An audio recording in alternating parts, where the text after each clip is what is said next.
Hi, my name is Paula and I'm single.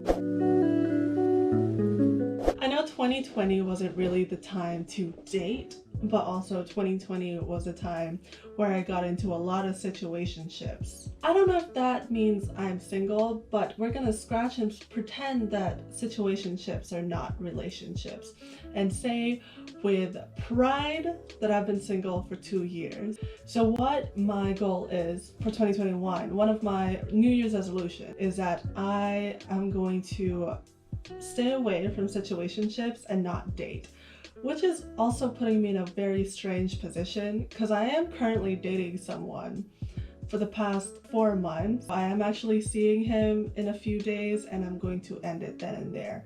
Mainly because it's been dragging on for a bit too long and I do not, there's no physical attraction, there's no emotional attraction. I mean, I could possibly see him in my future, but me personally, I am not ready and I do not want to string him along in my journey of being a single woman. So I have here my journal where I listed down 10 reasons why I've chosen to stay single for the year 2021.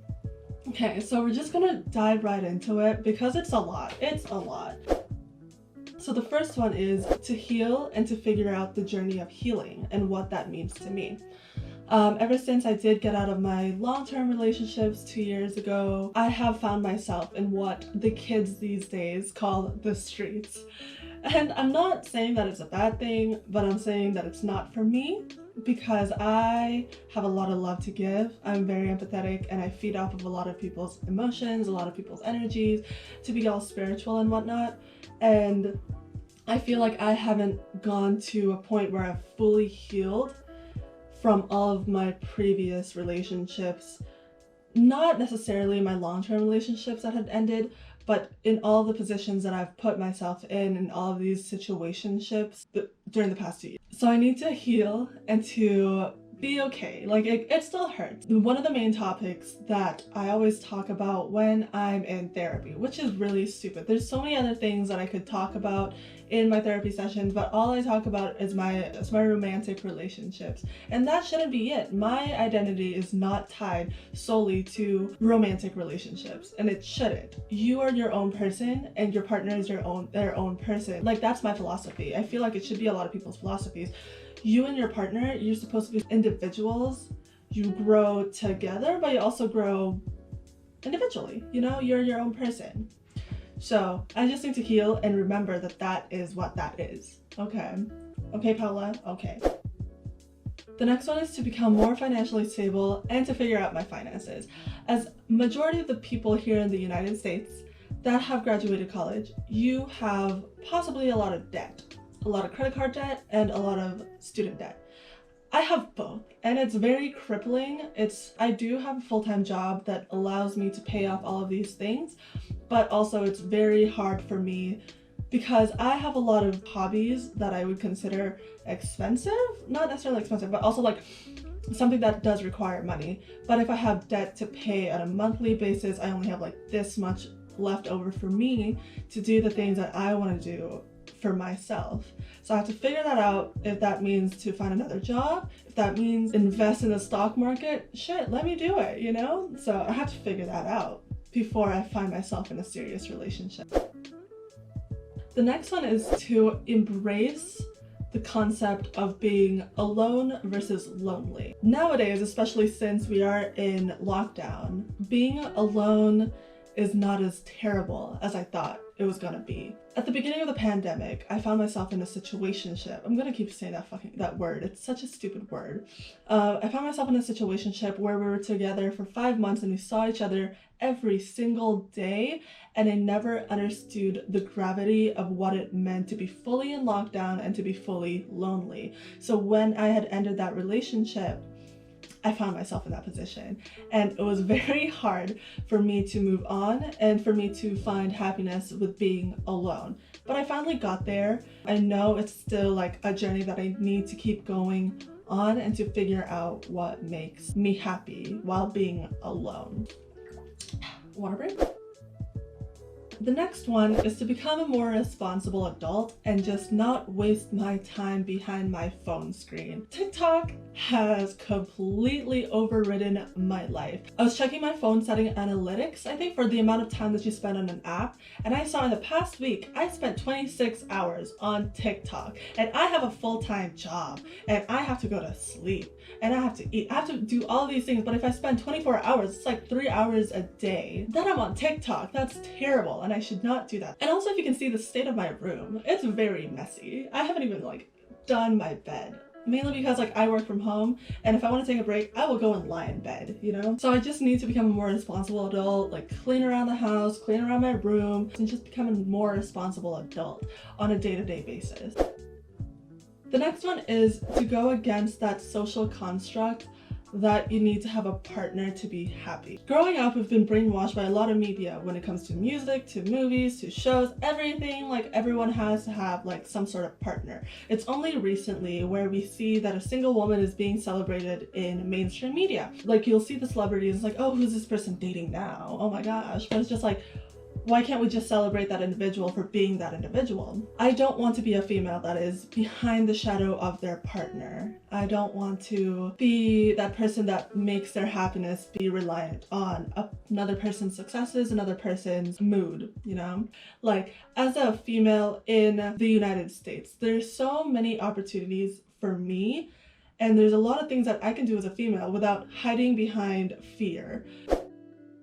Then the next one is to figure out my passions and what it means to me in the long run. During the whole lockdown of 2020, and I mean, it's still continuing on this year until God knows when the vaccine is readily available. That's a very controversial topic. To each their own. Information. I don't want to see it in the comments saying oh, I'm not going to take the vaccination. I don't want to have a tail and scales. It doesn't matter. But anywho, I digress. I've picked up a lot of hobbies during the pandemic, and I don't know if a lot of them is gonna carry over in the long term, right? So I want to narrow it down and see what I really love. I've become more outdoorsy. I do like camping. I love driving and exploring the untouched places in nature. And yeah, I've also picked up a lot of boarding type stuff. I picked up a skateboard, a longboard, a paddleboard. Now I have a snowboard. I haven't even gone into Tahoe yet to use that snowboard because again, we went into lockdown. I also want to ride a motorcycle. I want to get a truck. I want to do all these things, but I don't know how that's going to affect me in the long term. So I want to figure that out and to see if that's something that I'm actually really passionate about. Also, I've talked about being more into photography, being more into videography. I really do want that to be my career, or in the future, something creative, because sitting behind a desk and doing all of that, it's not for me. It's not for me. I just hate it. I hate being at home for the most part. The next one is to build more meaningful relationships, but mainly with friends. I did read an article recently about females and their female friendships. A lot of the female friendships do die out when they get into a serious relationship. I don't want to be that person. I want to be able to, when I'm 28 or even 30, I'll still have time to go and hang out with my girlfriends and go to brunch and get bottomless mimosas, or go to concerts and live shows and festivals with my girlfriends without having a partner to tie me down. Not necessarily tie me down, but you know what I mean, right? You catch my drift. So building a meaningful relationship is very important to me because I love talking to people, because so many people, everyone comes from different walks of lives, and I want to know what makes that person them. When I meet a new person, I always ask them, what makes you you? What in your childhood makes you you? It's a very deep question, but I do love asking that question because people inherently love talking about themselves, and I want to know that, and I want to be a part of their life if it's something that I see myself in the future being able to cultivate a really meaningful relationship with them until I'm 50, 60, 70, or maybe I'm gonna die at that time. I don't know, but I just want to surround myself with a lot of good, meaningful relationships, especially friendships. I feel like the next one is very cliche, or it's very broadly known when people decide to take a year off dating, or to take a year or a couple of months being celibate, to figure out the qualities that they want in a partner in the long term. Something more specific, not necessarily being honest, being loyal, being true to themselves. That's the bar, and I want to see what else I want in a partner that can exceed that bar. and will be able to be a great partner in the long run. Like, so far, the thing at the top of my list is spontaneity. I've realized that in the year 2020, I love spontaneity. I will like pack up my bags and do something, you know, because I hate being at home and having someone that'll just call me up in the middle of the night and be like, let's go on a 2-hour drive to God knows where. I will do it. And it's just like one of those things that lead to really great memories. So I just want to see what else aside from spontaneity is more important to me when it comes to finding a partner. The next one is more of a spiritual journey. If you're familiar with Maslow's hierarchy of needs, it's this pyramid. I think it's like 5 steps. The top of that pyramid is self-actualization, and that means you reaching your fullest potential. It's very hard to explain, so I'd rather like you Google it yourself and figure out what self-actualization means to you, and that's also what I want to find in myself. That's what this next point is. I know I'm only 23 and it's going to be very hard to be self-actualized by this time next year, so the step right below that is esteem. And being very accomplished with where I am as a human being, whether it's like financially, socially, and psychologically, physically, I just want to be able to hold myself to a certain degree of esteem and be proud of who I am as a person in society. The last one is figuring out what happiness and disappointment means to me as an individual and as someone that will find themselves in a potential partnership. I want to know if I'm going to be happy with them. I want to know if it's going to lead to disappointment. It's very vague, but it's something that I've been trying to work on with my therapist. She has me write in my journal and being like, what makes you happy and what is disappointment to you? It's literally that term. So every other month, I write what made me happy in that past month and what disappointed me in that past month. And then from there, I just keep growing and figuring out what, again, it means to me. So if I do that for the next 12 months, so this time around, I'll know what to accept from a partner and what not to accept from a partner. So yeah, that is my 10 reasons why I've decided to stay single for this year, and hopefully that inspires you to see if this is what you want to do for yourself. I know a lot of people are becoming very aware of the political climate that's happening right now, but are you aware of yourself? It should be a time for growth, especially being in your 20s. Your 20s is like your coming of age. I know a lot of the movies like, oh, your coming of age is like when you graduate high school, and when you graduate college, that's not necessarily your coming of age. It's just like after school, you have all this free time and you have to figure out what you want to do with your free time.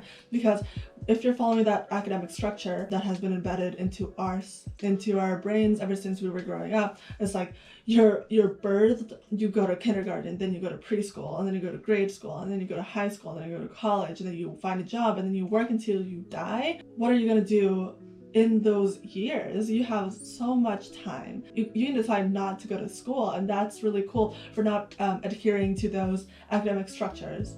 You know, just being able to find yourself and what makes you happy for the remainder of like those 50 years of your life until you kick the can. You know, this is something that's been going on in my mind for a really, really long time, whether or not I want to be in a relationship. I hope you found this really helpful. It took me a long time to get to where I am when it comes to what I want in a certain relationship, because I always thought of myself as a serial monogamist, but now I just don't want to be in one. So until next time, I'll see you around. Bye.